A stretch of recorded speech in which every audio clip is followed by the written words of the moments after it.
Hi friends, കഴിഞ്ഞ പോയ ആഴ്ച ഉൾപ്പെടെയുള്ള തുടർച്ചയായ 3 ആഴ്ചകളിൽ നിഫ്റ്റി പോസിറ്റീവിലാണ് ക്ലോസ് ചെയ്തത്. അപ്പോൾ ഇത് കഴിഞ്ഞ 5 മാസങ്ങൾക്കിടയിൽ ആദ്യമായിട്ടാണ് തുടർച്ചയായ 3 വീക്ക്ലി ഗെയിൻ നിഫ്റ്റി നേടുന്നത്. ഇപ്പോൾ കഴിഞ്ഞ ആഴ്ചയിൽ 5 ട്രേഡിംഗ് ഡേയിൽ നമ്മൾ കാണുന്നത് നിഫ്റ്റി 0.85% അപ്സൈഡ് മുന്നോട്ടേക്ക് വന്നിട്ടുണ്ട്. ഇപ്പോൾ കഴിഞ്ഞ ആഴ്ച മൊത്തത്തിൽ നമ്മൾ നോക്കുമ്പോൾ ആദ്യത്തെ 4 ട്രേഡിംഗ് ഡേയിൽ ഗ്രീഡ് സോണിൽ നിൽക്കുകയായിരുന്ന മാർക്കറ്റ് പിന്നീട് ലാസ്റ്റ് ഫ്രൈഡേ അത് എക്സ്ട്രീം ഗ്രീഡ് സോണിലേക്ക് പോയതായിട്ടും കാണാം.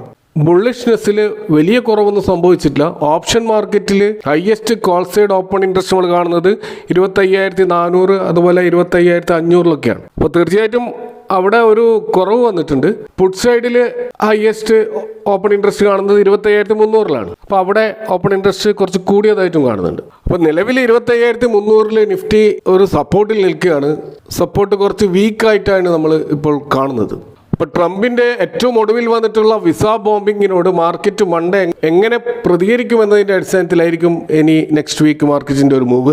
നിഫ്റ്റിയിൽ 10% വെയിറ്റേജുള്ള IT സ്റ്റോക്കുകളിൽ ഒരു ക്രാഷ് വരികയാണെങ്കിൽ മാർക്കറ്റിന് അത് നല്ല തോതിൽ താഴോട്ടേക്ക് വലിക്കും. നിലവിൽ ഇൻഫോസിസിൻ്റെയും TCSൻ്റെ ഒക്കെ ADR ഓൾറെഡി ഡൗൺ ആയിട്ടാണുള്ളത്.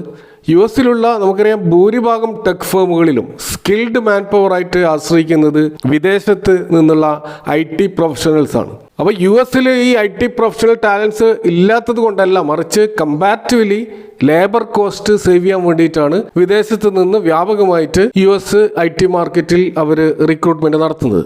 അപ്പോൾ ഇത്തരത്തിൽ ഇന്ത്യയിൽ നിന്നും ചൈനയിൽ നിന്നുമാണ് ഏറ്റവും അധികം IT ടാലന്റുകൾ US-ൽ വർക്ക് ചെയ്യുന്നത്. അപ്പോൾ ഈ ഒരു സിനാരിയോ US-ൽ അൺഎംപ്ലോയ്മെന്റ് വർദ്ധിപ്പിക്കുന്നുണ്ട്. അപ്പോൾ നിലവിൽ ഈ ട്രംപിന്റെ H1B വിസ അതിന്റെ ഫീസ് ഹൈക്ക് ചെയ്തത് പല കമ്പനികളെ സംബന്ധിച്ചിടത്തോളം അവരുടെ മാൻ പവർ കോസ്റ്റ് വലിയ തോതിൽ വർദ്ധിപ്പിക്കും. ഇപ്പോൾ ഈ നിലവിൽ $1,500-4,000 ഫീസ് ഉണ്ടായിരുന്ന സ്ഥാനത്താണ് ഇപ്പോൾ $1,00,000 ഒരു ഓവർനൈറ്റ് ഓർഡറിലൂടെ ഉയർത്തിയിരിക്കുന്നത്. അതായത് 3 മുതൽ 4 ലക്ഷം മാത്രം ചെലവ് വരുന്ന സ്ഥാനത്ത് ഇപ്പോൾ 90 ലക്ഷം, ഒരുപക്ഷെ അത് 1 കോടിയുടെ അടുത്തൊക്കെ വരികയാണ്. ഇത്തരത്തിലൊരു ഭീമാകാരമായ ഒരു ഫീസ് കൊടുക്കുന്നതിനേക്കാൾ നല്ലത് അമേരിക്കയിലുള്ള ലോക്കൽ എംപ്ലോയീസിനെ ഹയർ ചെയ്യുന്നതായിരിക്കും പല കമ്പനികളെ സംബന്ധിച്ചിടത്തോളം ലാഭകരം. അപ്പോൾ അതുകൊണ്ട് തന്നെ അൺഫോർച്ചുനേറ്റ്ലി US-ൽ ഏറ്റവും അധികം ഈ ഒരു മേഖലയിൽ ജോലി ചെയ്യുന്നത് ഇന്ത്യൻ എംപ്ലോയീസാണ്. 40% ജോബ് മാർക്കറ്റിൽ പ്രത്യേകിച്ച് ഈ ഒരു IT മേഖലയിൽ ഇന്ത്യൻ പ്രൊഫഷണൽസ് ആണ്. ഈ ഒരു ഓർഡറിലൂടെ ചെയ്തിട്ടുള്ള മറ്റൊരു ക്രാസി ആയിട്ടുള്ള കാര്യം, അപ്പോൾ ഈ സെപ്റ്റംബർ 21 തന്നെ ഇത് ഇമ്മീഡിയറ്റ് എഫക്റ്റോടെ ഇംപ്ലിമെന്റ് ചെയ്യാൻ പോവുകയാണ്. തീർച്ചയായും വെക്കേഷനൊക്കെ വേണ്ടിയിട്ട് നാട്ടിൽ പോയ ഒരു ഔട്ട്സൈഡ് അമേരിക്കയിലുള്ളവരെ സംബന്ധിച്ചിടത്തോളം ഇതൊരു പാനിക് ആയിട്ടുള്ള ഒരു സിറ്റുവേഷൻ ക്രിയേറ്റ് ചെയ്തിരിക്കുകയാണ്. അപ്പോൾ വിമാന കമ്പനികളൊക്കെ ഈ ഒരു അവസരം മുതലെടുത്തുകൊണ്ട് അവരുടെ ഫെയറൊക്കെ നേരെ ഡബിൾ ആക്കി ഉയർത്തിയതായിട്ട് നമുക്ക് കാണാൻ കഴിയും. നമുക്കറിയാം അമേരിക്കയുടെ എക്കണോമിയിലെ ഏറ്റവും ബാക്ക് ബോൺ എന്ന് പറയുന്നത് അവരുടെ ടെക്നോളജി കമ്പനീസ് ആണ്. ഇപ്പോൾ Amazon, Microsoft, Google, apple, Meta പോലെയുള്ള കമ്പനികളൊക്കെ H1B വിസ പ്രോഗ്രാമിലൂടെ വന്നിട്ടുള്ള ഇന്ത്യയിൽ നിന്നുള്ള പ്രൊഫഷണൽസ് ആണ് ഏറ്റവും കൂടുതലുള്ളത്. കൂടാതെ ഇന്ത്യയിൽ നിന്ന് IT ഫേമുകളായിട്ടുള്ള Infosys, Wipro, HCL, TCS പോലെയുള്ള കമ്പനികളും ഈ ഒരു H1B വിസയുടെ ആ ഒരു പ്രോഗ്രാമിലൂടെ ധാരാളം സ്കിൽഡ് എഞ്ചിനീയേഴ്സിന് അമേരിക്കയിലുള്ള അവരുടെ ക്ലയന്റിന്റെ പ്രൊജക്റ്റുകൾക്ക് വേണ്ടിയിട്ട് സപ്ലൈ ചെയ്യുന്നുമുണ്ട്. അപ്പോൾ അതുകൊണ്ട് തന്നെ തിങ്കളാഴ്ച മാർക്കറ്റിൽ തീർച്ചയായിട്ടും IT സ്റ്റോക്കുകൾ ഫോക്കസിലേക്ക് വരികയാണ്. അപ്പോൾ IT ഇൻഡെക്സിൽ വലിയൊരു തകർച്ച ഉണ്ടാവുകയാണെങ്കിൽ അത് തീർച്ചയായിട്ടും നിഫ്റ്റിയെ ബാധിക്കാൻ സാധ്യതയുണ്ട്. മാർക്കറ്റിൽ നെക്സ്റ്റ് വീക്കുള്ള മറ്റൊരു പ്രധാനപ്പെട്ട ഇവന്റ് എന്ന് പറയുന്നത് GST അതിൻ്റെ ഫ്രെയിം വർക്ക് അത് ഇംപ്ലിമെന്റ് ചെയ്യാൻ പോകുന്നത് സെപ്റ്റംബർ 22 അപ്പോൾ സ്വാഭാവികമായിട്ട് പല കമ്പനികളിലും അവരുടെ നിലവിലുള്ള സെല്ലിംഗ് പ്രൈസ് അതിൽ ചേഞ്ചസ് വരുത്താം. പല മേഖലകളിലും ഇപ്പോഴും അവ്യക്തത നിലനിൽക്കുന്നുണ്ട്. ഇപ്പോൾ ഉദാഹരണത്തിന് ഇൻഷുറൻസ് മേഖലയിലൊക്കെ നമുക്ക് കാണാം ആ GSTയുടെ എഫക്റ്റ് കൃത്യമായിട്ട് ഇൻവെസ്റ്റേഴ്സിന് കിട്ടുമോ, അവരുടെ പ്രീമിയം കുറയുമോ തുടങ്ങിയ കാര്യങ്ങളിലൊക്കെ ആശങ്ക നിലനിൽക്കുന്നുണ്ട്. അപ്പോൾ ഇത്തരത്തിലുള്ള അവ്യക്തതകളിലൊക്കെ ഒരു ക്ലാരിറ്റി നെക്സ്റ്റ് വീക്ക് ഉണ്ടാകുമെന്ന് തന്നെയാണ് നമ്മൾ പ്രതീക്ഷിക്കുന്നത്. അപ്പോൾ അതിൻ്റെ അടിസ്ഥാനത്തിൽ അതുമായിട്ട് ബന്ധപ്പെട്ട സ്റ്റോക്കുകളിലൊക്കെ ഒരു വളറ്റിലിറ്റി നമുക്ക് പ്രതീക്ഷിക്കാൻ കഴിയും. ഇതുകൂടാതെ മറ്റൊരു പ്രധാനപ്പെട്ട ഇവന്റ് ഇന്ത്യ-US ട്രേഡ് ഡീൽ തന്നെയാണ്. അപ്പോൾ union commerce and industry minister ആയിട്ടുള്ള പീയൂഷ് ഗോയൽ അദ്ദേഹം അമേരിക്ക സന്ദർശിക്കാൻ പോവുകയാണ്. സെപ്റ്റംബർ 22 അദ്ദേഹം അമേരിക്കയിലേക്ക് പോകുന്നത്. ഇന്ത്യയുടെ സ്പെഷ്യൽ സെക്രട്ടറി ആയിട്ടുള്ള ചീഫ് നെഗോഷിയേറ്റർ രാജേഷ് അഗർവാളും അദ്ദേഹത്തെ അനുഗമിക്കുന്നുണ്ട്. അപ്പോൾ ന്യൂഡൽഹിയിൽ ഓൾറെഡി നടന്നു കഴിഞ്ഞ ബ്രണ്ടൻ ലിഞ്ചും അതുപോലെ ഈ രാകേഷ് അഗർവാളിന്റെ നേതൃത്വത്തിലുള്ള ഡെലിഗേറ്റ്സും ഒക്കെ നടന്ന ആ ഒരു ചർച്ചയുടെ തുടർച്ചയാണ് ഇപ്പോൾ അമേരിക്കയിൽ നടക്കാൻ പോകുന്നത്. അപ്പോൾ അവിടെ എന്തെങ്കിലും ഒരു വിധത്തിലുള്ള ഒരു പോസിറ്റീവ് ആയിട്ടുള്ള ഔട്ട്കം ഉണ്ടാവും എന്ന് തന്നെയാണ് പൊതുവെ പ്രതീക്ഷിക്കുന്നത്. അപ്പോൾ അത് മാർക്കറ്റിലെ ഒരു പ്രധാനപ്പെട്ട ഇവന്റ് ആയിട്ട് മാറിയേക്കാം. അതുപോലെ നമ്മളെ മാർക്കറ്റിൽ ഇപ്പോൾ FIIസിൻ്റെ ആക്ടിവിറ്റീസ് നമ്മൾ നോക്കുകയാണെങ്കിൽ കഴിഞ്ഞ ലാസ്റ്റ് ഫ്രൈഡേ അവർ 390 കോടിയുടെ ഒരു നെറ്റ് ബയേഴ്സ് ആയിട്ട് മാറിയതായിട്ട് കാണാം. ഇപ്പോൾ ഈ ഒരു മാസം മൊത്തത്തിൽ 10,500 കോടിയോളം ഉള്ള ഒരു സെല്ലിംഗ് ആണ് അവർ നടത്തിയിട്ടുള്ളത്. അപ്പോൾ ഇത് കമ്പാരിറ്റീവ്ലി കുറവാണ്. കാരണം നമുക്കറിയാം ഓഗസ്റ്റ് മാസം ഇവർ സെല്ല് ചെയ്ത് 46,900 കോടിയാണ്. ജൂലൈ മാസം 47,600 കോടിയോളം സെല്ല് ചെയ്തിരുന്നു. അപ്പോൾ അതുമായിട്ട് കമ്പയർ ചെയ്യുമ്പോൾ മാസം ഏകദേശം 20 കഴിഞ്ഞ സ്ഥിതിക്ക് 10,000 കോടിയുടെ ഒരു സെല്ലിംഗ് മാത്രമേ അവർ നടത്തിയിട്ടുള്ളൂ എന്ന് പറയുമ്പോൾ ആ സെല്ലിംഗ് അവർ കുറച്ചിട്ടുണ്ട് എന്ന് വ്യക്തമാണ്. തീർച്ചയായിട്ടും അവർ മാർക്കറ്റിൽ ഒരു വെയിറ്റ് ആൻഡ് വാച്ച് മോഡിൽ നിൽക്കുകയാണ് എന്നാണ് ഇതിൽ നിന്ന് നമ്മൾ മനസ്സിലാക്കേണ്ടത്. അതുപോലെ ഗ്ലോബൽ മാർക്കറ്റിൽ നമ്മൾ കാണുന്ന ഗോൾഡ് പ്രൈസിൻ്റെ ആ ഒരു മുന്നേറ്റം അത് സർവ്വകാല റെക്കോർഡുകൾ തകർത്തുകൊണ്ടാണ് പോകുന്നത്. നിലവിൽ global gold dollar strike price നമ്മൾ കാണുന്നത് 3,684 എന്ന പ്രൈസിലാണ്. അത് 3,700 മുകളിൽ പോയിരുന്നു. അപ്പോൾ കഴിഞ്ഞ ആഴ്ച അത് 3,707 എന്ന ലെവൽ വരെ എത്തിയിരുന്നു. ഏകദേശം കഴിഞ്ഞ ആഴ്ച മാത്രം 1.28% ഒരു ചേഞ്ചാണ് ഗോൾഡ് പ്രൈസിൽ ഉണ്ടായിട്ടുള്ളത്. അപ്പോൾ 3,600-നും 3,700-നും ഇടയിൽ ഇപ്പോൾ ഗോൾഡ് നിലയുറപ്പിച്ചിരിക്കുകയാണ്. അപ്പോൾ ഗോൾഡിൻ്റെ പ്രൈസ് ഈ രീതിയിൽ ഉയരുന്നതിൻ്റെ കാരണങ്ങൾ പല വിധത്തിലുള്ള ഫാക്ടേഴ്സിൻ്റെ ഒരു റിസൾട്ടാണ് നമുക്ക് കാണാൻ കഴിയും. ഇതിനു മുമ്പൊക്കെ US ഡോളർ അക്യുമുലേറ്റ് ചെയ്ത് കൊണ്ടിരുന്ന പല രാജ്യങ്ങളുടെയും സെൻട്രൽ ബാങ്കുകൾ US ഡോളറിന് പകരം അവരിപ്പോൾ അക്യുമുലേറ്റ് ചെയ്യുന്നത് ഗോൾഡാണ്. അപ്പോൾ അതിന് പ്രധാനപ്പെട്ട കാരണം USലുള്ള ഇൻഫ്ലേഷൻ വറീസ് ഒരു ഭാഗത്ത്, അതുപോലെ US ഡോളർ വീക്കാകുന്നതിൻ്റെ ലക്ഷണങ്ങൾ മറ്റൊരു ഭാഗത്തും കാണുന്നു.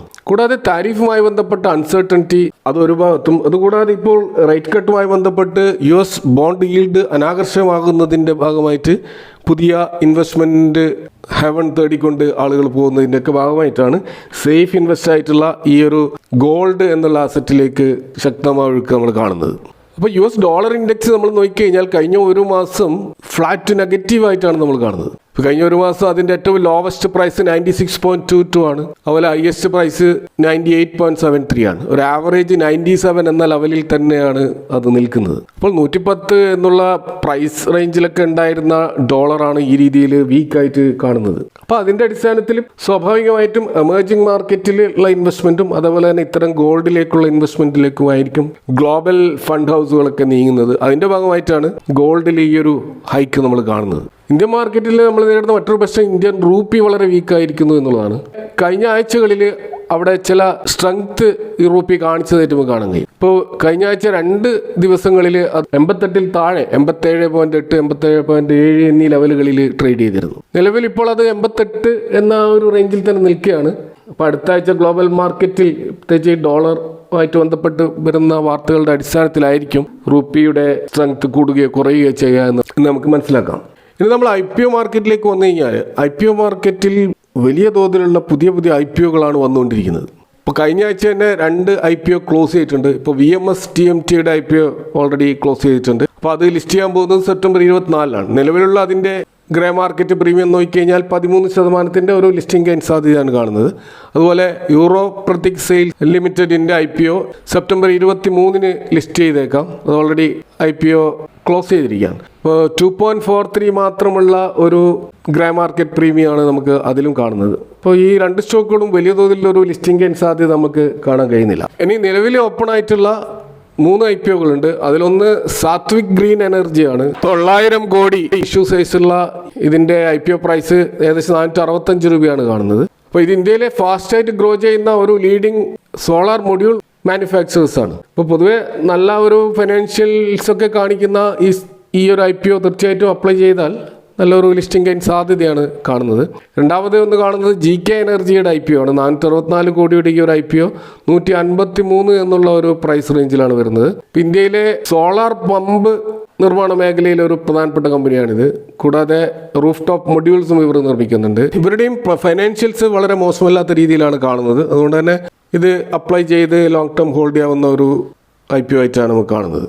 മറ്റൊരു IPO കാണുന്നത് iValue ഇൻഫോ സൊല്യൂഷൻസ് ആണ്. 560 കോടിയുടെ ഈ ഒരു IPO 299 എന്നുള്ള ഒരു പ്രൈസ് റേഞ്ചിലാണ് വരുന്നത്. IT ടെക്നോളജി മേഖലയിൽ പ്രവർത്തിക്കുന്ന ഈ ഒരു സർവീസസ് കമ്പനി ഗ്ലോബൽ പ്രസൻസ് ഉള്ള ഒരു കമ്പനിയാണ്. ഇതിൻ്റെയും ഫൈനാൻഷ്യൽസ് മോശമല്ലാത്ത രീതിയിലാണ് കാണുന്നത്. ഇതും അപ്ലൈ ചെയ്യാവുന്ന ഒരു IPO ആയിട്ടാണ് നമുക്ക് മനസ്സിലാക്കാൻ കഴിയുന്നത്. ഇത് കൂടാതെ സെപ്റ്റംബർ 22 മുതൽ സെപ്റ്റംബർ 25 വരെ ആ ഒരു ടൈം പീരീഡിൽ ഏകദേശം 11ഓളം പുതിയ മൈൻ ബോർഡ് IPOകളാണ് വരുന്നത്. അതിൽ നമുക്ക് കാണാൻ കഴിയും Jin Kushal industries, TruAlt bio energy, Jain resource recycling limited, BMW ventures limited, Epack prefab technologies, solar world energy solutions, Jaro institute of technology and management and research, Sheshasayee technologies, Anand Rathi shares and stock brokers, Ganesh consumer products, Atlanta electricals. ഇത്തരം 11 main board IPOകളാണ് അടുത്ത ആഴ്ച പുതുതായിട്ട് open ചെയ്യാൻ പോകുന്നത്. Apply ചെയ്യാൻ പറ്റാവുന്ന IPOകളെ കുറിച്ചുള്ള ഒരു റിവ്യൂ നെക്സ്റ്റ് വീക്ക് ഇടാൻ ശ്രമിക്കുന്നതാണ്. നമ്മൾ നിഫ്റ്റിയുടെ ടെക്നിക്കൽ ചാർട്ട് നമ്മൾ നോക്കിക്കഴിഞ്ഞാൽ നെക്സ്റ്റ് വീക്ക് ഒരു മൈനർ പുൾ ബാക്ക് ചിലപ്പോൾ നിഫ്റ്റിയിൽ ഉണ്ടായേക്കാം. ലോവർ സൈഡിൽ ഏകദേശം 25,150 ഒരു പ്രധാനപ്പെട്ട ഒരു സപ്പോർട്ട് ലെവൽ നമ്മൾ കാണുന്നത്. അപ്പോൾ ആ ലെവലിൽ നിന്നും താഴോട്ടേക്ക് പോകാതെ നിൽക്കുകയാണെങ്കിൽ നിഫ്റ്റി തീർച്ചയായിട്ടും 25,500ലേക്കും അതുപോലെ അടുത്ത റെസിസ്റ്റൻസായ 25,700 അതൊക്കെ മറികടന്നുകൊണ്ട് 26,000ലേക്ക് നിയർ ടു മീഡിയം ടേം എത്തുമെന്നുള്ള ആ ഒരു പ്രഡിക്ഷൻസ് സംഭവിക്കാനുള്ള സാധ്യതയാണ് നമ്മൾ കാണുന്നത്. ഗ്ലോബൽ ക്യൂസ് അത് എത്രമാത്രം മാർക്കറ്റിനെ സ്വാധീനിക്കുമെന്നതിനനുസരിച്ചായിരിക്കും ഇതിൻ്റെ ഒരു കാലയളവ് നമുക്ക് കാണാൻ കഴിയുക. അത് ഈ വിഷയങ്ങളുമായി ബന്ധപ്പെട്ട നിങ്ങളുടെ അഭിപ്രായങ്ങൾ കമൻറ്റുകൾ അറിയിക്കുക. Thanks for watching. See you next time with another video.